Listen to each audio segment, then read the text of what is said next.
But equally, there's been some really high-profile pieces of art and installation work, which I think really touch on the kind of the feelings that climate change raises in my mind and in my heart. And this, for example, is Ólafur Eliasson, the Icelandic artist's installation at the Tate Modern, the Weather Project. And it's like, you know, this kind of burning sun was incredibly powerful with a sort of mist in the turbine hall. And it really made you feel dwarfed. It felt like a sort of post-apocalyptic sort of landscape as this place sort of burnt up around you.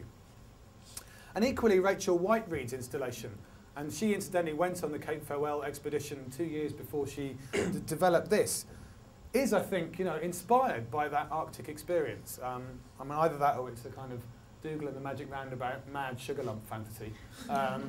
But, you know, again, it's quite powerful about this, the notion of this ice stacked up around you and the feelings of scale and the feelings that the Antarctic and Arctic environments dwarf us in their scale. Slightly more laterally is Martin Creed's Turner Prize winning installation, The Lights Going On and Off. Now, oops, let's go back to that. Because I mean, this is supposed to go on and off. I think the animation's not working. But, you know, essentially, everyone said this was a very trivial piece. But for me, it actually touched on notions of fuel scarcity, you know, the power grid failure, you know, actually blackouts and those kind of issues, which I, you know, because I'm a bit obsessed, tied into climate change and the notion of peak oil. And maybe I'm reading too much into these, but I think there's a depth of interpretation that can be really, really powerful in these types of installation if we could encourage people to make those type of links.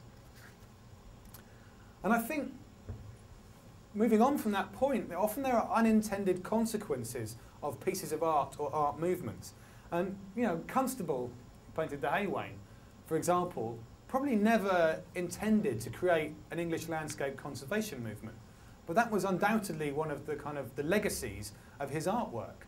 And so I think maybe we should try and second guess the type of implications of a particular approach to art and a particular style to art, a particular type of art, because we may be able to have other benefits in terms of engaging people in the context of attitude and behaviour change.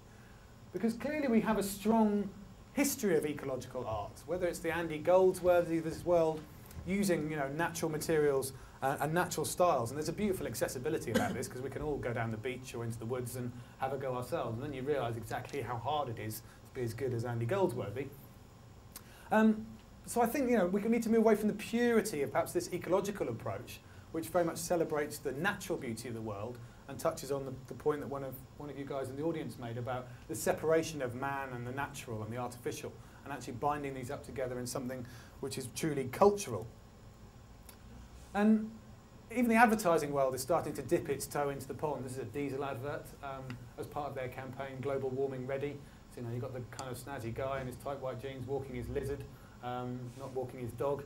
And, you know, it's a bit satirical, and arguably doesn't really engage people, but at least it's starting to use some of the language and ideas of climate change in terms of connecting with folk. And I think the activist movement has also learnt from the mainstream art movement. I mean, we've got Mark Quinn's famous piece, Bloodhead. And obviously this type of notion is replicated in many different parts of the world where people want to kind of expose a politician's hypocrisy on climate change. This particular ice bust of Tony Blair, you know, so you can make the point in terms of a photo opportunity by getting their bust to melt under the hot sun, thereby focusing attention on the adequacy of their action on climate change. But it's often left to the kind of more edgy artists or provocateurs to make the kind of sharper points. And Banksy's obviously very good at doing this kind of thing in terms of the kind of the urban graffiti style art that he's done, but also to subvert other artists' work. So this is him taking a classic Jack Vetriano painting, you know, and inserting a couple of guys rolling a tub of cheap nuclear waste or toxic waste through the background. And I think this subtle placement can also work. But at the complete opposite end of that spectrum, you've got things like the Wee Man. You know, and this is the Wee Man comes from the Waste Electrical and Electronic Equipment Bill, which is a very dull piece of European legislation, which actually requires us to dispose of all our electrical waste properly. And what the Wee Man consists of is the typical amount an average European disposes of in their lifetime. So that figure represents what one of us gets through in in our lifetime in terms of electronic equipment. And so it's an incredibly profound statement just because it's striking, it's huge, it's shocking, and it really makes you think twice about the scale of your consumption. But also the design world, I think, in terms of the broader creative industries, can really help us to find the right types of behaviours we need to undertake more attractive and more engaging. This is a rather snazzy recycling bin by a company called Sprout Design. It's called the Binvention. But what it allows you to do is kind of very easily segregate your recycling into your 4 different compartments in one little sexy unit, rather than having the umpteen boxes or panels or different systems that various different councils try to get you to use. So it's a case of good design making the right environmental behaviour much simpler. Similarly is the sort of DIY Kyoto.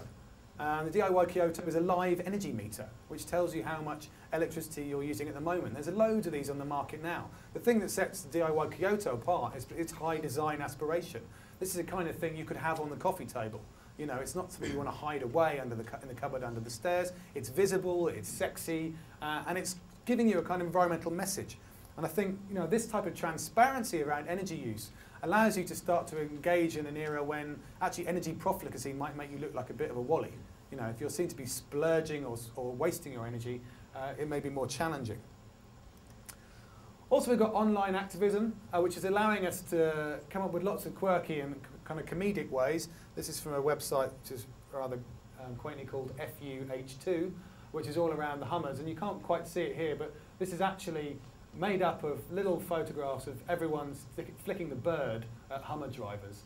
And so, you know, when you can expand the image, this is actually about 400 different pictures of people flicking the bird at people driving massive great Hummers across the US. And again, this is reinforcing this notion of social proof that we talked around earlier, where something which was previously aspirational makes you look a bit of a wally. And even the literary world is not sort of missing out. Anyone read Cormac McCarthy's book, The Road? Yeah, I mean, it's a pretty grim read. I wouldn't recommend it if you want to look at a positive vision of a sustainable future, because it's probably the most bleak and harrowing and relentlessly depressing book you'll read in a very long time. Having said that, it's also extraordinarily powerful. And I think as a kind of apocalyptic vision of where we might be going, it's extraordinarily good. But we need to be creative, and I think really think out of the box about how you engage people through different channels. This is a photo from a piece called And While London Burns, which, if you like, is a sort of climate change opera. And it's based on, you download it from the net, so you put it on your iPod, and you download a map, and it takes you on a kind of orchestral and musical tour of the City of London, where it explains the connections of all the big financial institutions into the global oil business. So it's a really insightful, informative, but entertaining tour through a real live landscape. And I think it's a really nice mix of lots of different creative mechanisms of engagement and good use of modern technology.